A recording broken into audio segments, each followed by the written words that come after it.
घास नहीं डाला है। देखिए एक बात तुम्हें बता दूं, मैं गधा नहीं हूं कि कोई मुझे घास डालेगा। मैं इंसान हूं और मैं रोटी खाता हूं और मेरी लड़ाई भी रोटी खाने की है।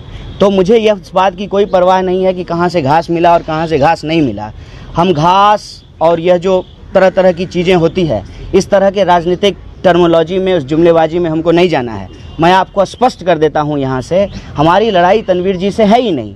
रही बात जो हम समझ रहे हैं, वो क्यों नहीं समझ रहे हैं, इसको सिंपली आप समझिए कि वह भी एक राजनीतिक दल चलाते हैं, उनकी भी अपनी राजनीतिक प्रतिबद्धता है, उनके अपने राजनीतिक गुनागणित हैं।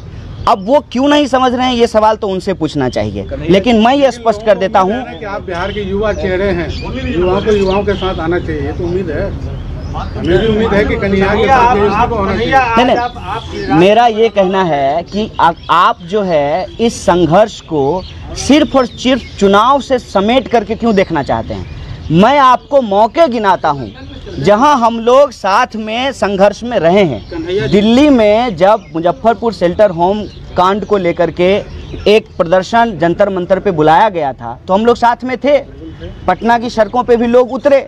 चुनाव के समय में बहुत सारे अप्स एंड डाउन्स होते हैं, उसमें यदि गठबंधन नहीं हो पाया तो उसकी चिंता हम नहीं कर रहे हैं। हम इसलिए नहीं कर रहे हैं क्योंकि हमारा गठबंधन नेता से हो ना हो, जनता से हो चुका है। कन्हैया जी एक सवाल है, सुनिए कन्हैया जी, तेजस्वी की बात यहाँ नहीं हो रही है। युवा होने आप ये बताइए कि आप बहुत अच्छा बोलते हैं, लच्छेदार भाषा है आपकी, बहुत बढ़िया सब अपनी बात रखे हैं, इसमें कोई शक नहीं है। फायर ब्रांड नेता है, भविष्य है अपनी पार्टी के।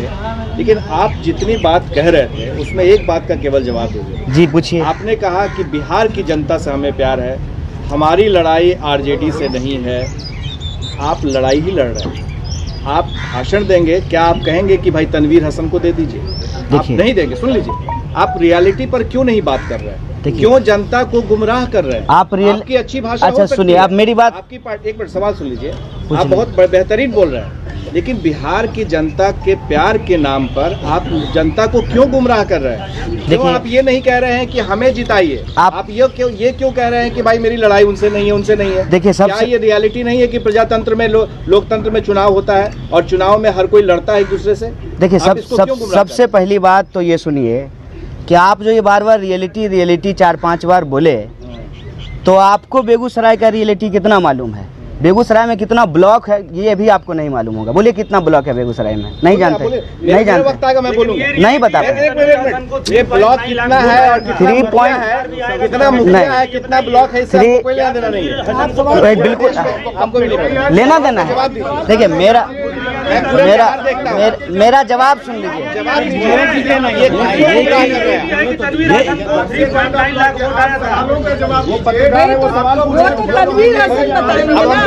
सुनिए, नहीं सवाल का आप नहीं, आप सवालों का जवाब दीजिए। आप ये आपको मैं इसलिए कह रहा हूँ कि ये कह रहे हैं कि ग्राउंड रियलिटी आपको नहीं पता है, ये कह रहे हैं। मैं कह रहा हूँ कि मुझे ग्राउंड रियलिटी पता है। मैंने अपनी PhD जमा करके बेगूसराय में ही वक्त बिताया है। बेगूसराय का गांव घूमा हूँ। बेगूसराय में आज की जो हालात है उसको आप समझ लीजिए। बेगूसराय में आज की हालात यही है। और ये बात जब भी आप पत्रकारों ने हमसे पूछा कि आप चुनाव लड़ेंगे कि नहीं लड़ेंगे, हम बार बार क्या जवाब देते थे? हम यही कहते थे कि जनता फैसला लेगी। और जब हम जनता के बीच थे बेगूसराय में आज के डेट में, और ये बात आप भी कहीं ना कहीं स्वीकार करेंगे, लेकिन अब आप चूंकि न्यूज़ बनाना चाहते हैं, आपको कुछ लिखना है, उसका डिटेलिंग लिखना है, ये अलग बात है। बेगूसराय में आप किसी से भी पूछ लीजिए, बेगूसराय में गिरिराज सिंह वर्सेस कन्हैया कुमार की लड़ाई है। आप सर्वे करके देख लीजिए। रही बात आपके खेल को खराब करना चाह रहे हैं। नहीं तनवीर हसन के खिलाफ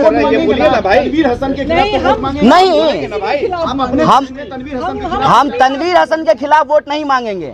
हम इस देश के हित में वोट मांगेंगे, संविधान के हित में हम वोट मांगेंगे।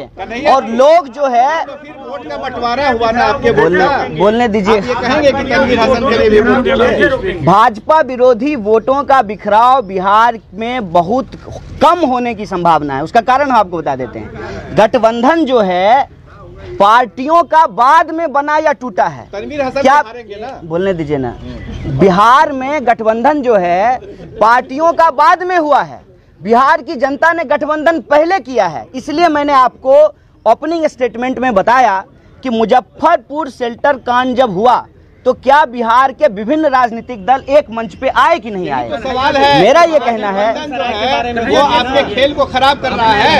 तनवीर हसन को सपोर्ट करेंगे, क्या करेंगे आप बता दीजिए। तनवीर हसन लड़ाई में है ही नहीं। अरे ठीक है, तो महागठबंधन के वोट जो है आपके बंटवारा होगा ना, आपके वोट नहीं होगा, तो वो हारेंगे, नहीं होगा, हारेंगे, वो तो 23 को पता चलेगा। ठीक है, मैं ये कह रहा हूँ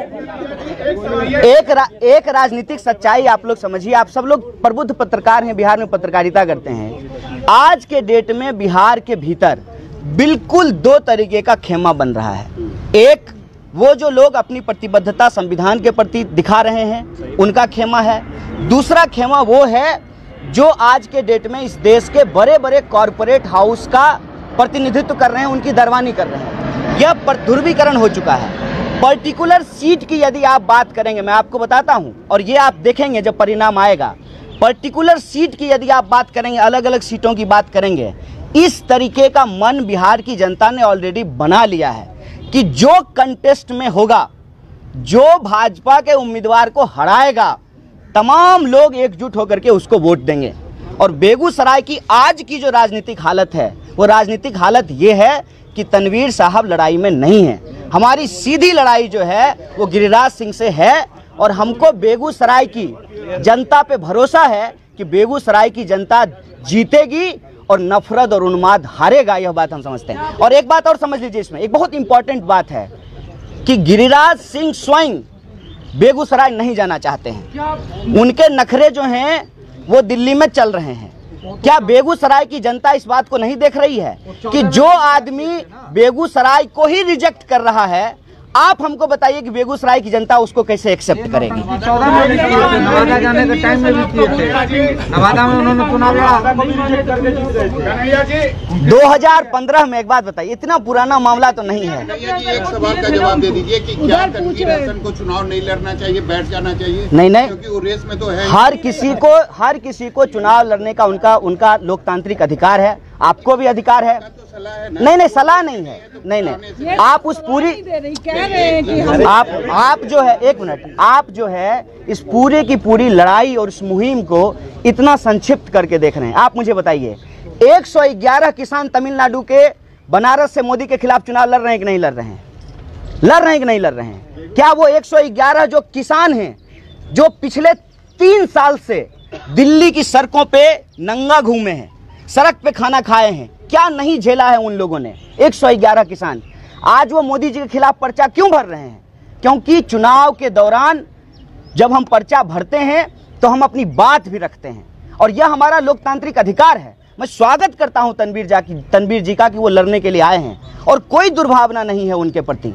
लेकिन जो राजनीतिक हालत है वहां की, जो वहां पर जिस तरीका का समीकरण बन रहा है, उसकी जो रियलिटी है मैं वो आपसे साझा कर रहा हूं। और ये रियलिटी आपके साथ होता तो ज्यादा अच्छी बात होती। अच्छी बात तो है ही, और हम साथ ही हैं। इसको हम कहाँ बुरी बात मान रहे हैं? कन्हैया जी बिना जात पात का कुछ नहीं होता है। हाँ। क्या बेगूसराय के भूमियार आपको सपोर्ट करेंगे कि गिरिराज को सपोर्ट करेंगे? देखिए, सबसे पहली बात,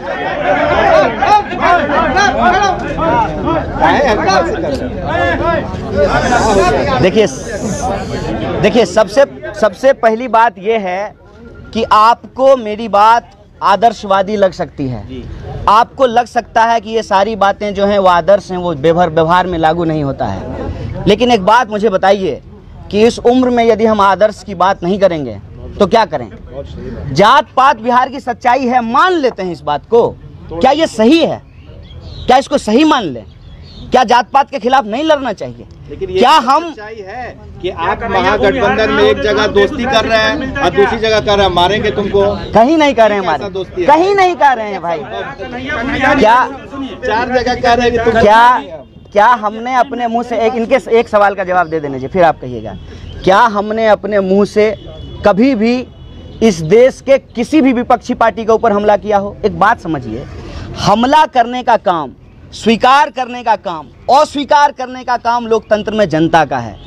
जिसको आप विपक्ष कह रहे हैं, आप उसकी हालत पे सोचिए। अगर जनता उसको स्वीकार कर रही हो तो वो सत्ता पक्ष होते। आज वो विपक्ष में इसलिए बैठे हुए हैं क्योंकि जनता ने उनको अस्वीकार कर दिया। इसीलिए खारिज क्यों किया? आखिर भारतीय कम्युनिस्ट पार्टी को, भारतीय कम्युनिस्ट पार्टी, मार्क्सवादी को, सीपीआई में तो सबको खारिज क्यों किया? अपने साथ क्यों नहीं लिया? आपके आदर्श कहाँ चले गए? देखिए, क्या तेजस्वी की आपसे प्रतिद्वंदिता? मैं उनके सवाल, ये भी बड़ा अच्छा सवाल। क्या तेजस्वी से आपका कंपटीशन नहीं? उनको तो है, आपको नहीं, लेकिन उनको है। देखिए, सबसे पहली बात तो ये है कि ये जो ये कह रहे हैं कि महागठबंधन ने लेफ्ट को क्यों नहीं अपने साथ लिया, यह सवाल तो एक्चुअली उनसे पूछना पड़ेगा। जहाँ तक हम समझते हैं, हमको जो लग रहा है वो ये है कि आज के डेट में जो भी राजनीतिक दल हैं, वो राजनीतिक दल जब कोई राजनीतिक समीकरण बनाते हैं तो वो वोटों का हिसाब किताब लगाते हैं। वोटों के हिसाब किताब में एक्चुअली अगर पिछले दो चुनाव को आप देखेंगे, 2014 का लोकसभा का चुनाव और 2014 का विधानसभा का चुनाव, यह चुनाव जो है 2015 का विधानसभा का चुनाव, यह चुनाव बिल्कुल पोलराइज्ड तरीके से हुआ। और पोलराइज्ड तरीके से होने की वजह से लोगों के जो विभिन्न पार्टियों के अपने वोट थे, वो वोट भी दूसरे दल को हराने के लिए शिफ्ट किया। एक वोट बैंक दूसरे वोट बैंक में शिफ्ट किया। तो कई बार बोलने दीजिए ना। इसका मतलब ये है कि हो सकता है कि उनको ये लग रहा हो कि लेफ्ट पार्टी के पास जितना वोट शेयर है, उस वोट शेयर को यदि हम कैलकुलेट करें, वो सोच रहे हो शायद, ये मुझे मालूम नहीं है, इसलिए मैंने कहा कि ये सवाल आप उनसे पूछिए। वो वोट शेयर शायद उनको इतना सिग्निफिकेंट नहीं लगता हो कि ये वोट यदि हमारे साथ नहीं भी होगा तो हमको सीटों का नुकसान नहीं होगा। लेकिन जहां तक हम समझते हैं कि कोई भी राजनीतिक दल अगर बिहार में लगातार सक्रिय है और जिसकी एक राजनीतिक जमीन है और जिसकी प्रतिबद्धता भी एक है, मतलब आरजेडी कांग्रेस भी बीजेपी को हराना चाहती है, लेफ्ट पार्टियां भी बीजेपी को हराना चाहती है, तो मंजिल तो दोनों का एक है। अब बोलने दीजिए, लड्डू लड़ी तब बुनिया झड़ी। लालू का यही है कि दो भूमिहार लड़ेगा, एक जीत जाएगा। इसका मतलब ये है कि जो है वो लक्ष्य जो है दोनों का एक है। आरजेडी आदर्शवादी पार्टी है, क्या पूछ रहे हैं आप? इतने गुस्से में, सबसे पहले तो आप इतना गुस्सा मत कीजिए, इतना गुस्सा करने का जरूरत नहीं। बात करते आप अलग रहते हैं, न्यूट्रल रहते हैं, अच्छी बात। इतना गुस्सा मत कीजिए। देखिए, मेरी बात सुनिए, एक बात सुनिए। अब इनका सवाल का जवाब देते हैं। इनके सवाल इस बार सुनिए, मेरी बात। नहीं, मेरी बात सुनिए। एक बात जो मैं आपको कह रहा हूँ कि आज के डेट में जो परिस्थिति है, वो परिस्थिति ये है कि लोकतंत्र रहेगा तभी तो चुनाव रहेगा। मेरी बात समझिए, लोकतंत्र में संविधान का शासन का होना जरूरी है। आज जिस तरीके से लोकतंत्र के ऊपर थ्रेट है, और ये मैं बनी बनाई बात तो नहीं बोल रहा हूं, जिस तरीके से रिजर्व बैंक के डायरेक्टर ने इस्तीफा दिया, जिस तरीके से सीबीआई के डायरेक्टर ने इस्तीफा दिया, जिस तरीके से अलग अलग संस्थाओं के लोग इस्तीफा देकर के जा रहे हैं, जिस तरीके से सुप्रीम कोर्ट के 4 जजों ने प्रेस कॉन्फ्रेंस किया है, जिस तरीके से दिन दहाड़े दिल्ली में संविधान की कॉपी जलाई गई है, इस बात से कोई इनकार नहीं कर सकता कि डेमोक्रेसी के ऊपर एक थ्रेट है। और बीजेपी के विभिन्न नेताओं ने बार बार अपने वक्तव्यों में ये कहा कि अगर 2019 में हम 400 से ज़्यादा सीट जीत करके आएंगे, हम इस देश का संविधान बदल देंगे। हम समझते हैं कि हमारे लिए आज पहली प्राथमिकता ये है कि हम भाजपा को उसकी इस मंशा में कामयाब ना होने दें। कौन आदर्शवादी है, किसके ऊपर क्या आरोप है, उसका जस्टिफिकेशन देना हमारा काम नहीं है, उसका जस्टिफिकेशन उनका काम है। हमारा जो लक्ष्य है हम उस पर फोकस करना चाहते हैं। कन्हैया जी, आपने कहा कि जात पात में विश्वास नहीं, क्या कन्हैया जी भूमिहार नहीं होते तो क्या बेगूसराय से कैंडिडेट होते? ये बात आप इनसे पूछिए। भूमिहार नहीं होते तो कम्युनिस्ट पार्टी के कैंडिडेट होते? नहीं, बिल्कुल। आप जो है मैं सुनिए, मैं जो है मैं आपकी पीढ़ी की, सुनिए मेरी बात सुनिए। कन्हैया कटिहार से कैंडिडेट, सुनिए मेरी बात, कन्हैया पूर्णिया से कैंडिडेट, सुनिए मेरी बात। मैं आपकी बेगूसराय से कैंडिडेट क्यों बोले हम? मैं ये कम्युनिस्ट पार्टी का जनाधार होगा वहीं ना। नहीं, हमको जवाब दें। मैं जवाब देता हूँ। सबसे पहली बात तो ये है कि आपकी पीढ़ी की बीमारी ना मैं स्वीकार करता हूं, ना मैं आने वाली पीढ़ी को देना चाहता हूं। जात पात के आधार पे राजनीति नहीं करेंगे, ये हमारी प्रतिबद्धता है। सारी पार्टियां वही कर रही हैं। करने दीजिए। पार्टियां सारे देश के लोगों ने अंग्रेजों की गुलामी स्वीकार कर ली थी। भगत सिंह ने फांसी पर चढ़ना कबूल किया था, नहीं करेंगे स्वीकार, और ये हमारा कमिटमेंट है। और आप ये सवाल पूछिएगा जब अगली बार आइएगा तो। रही बात बेगूसराय की, इस बात को नोट कीजिएगा।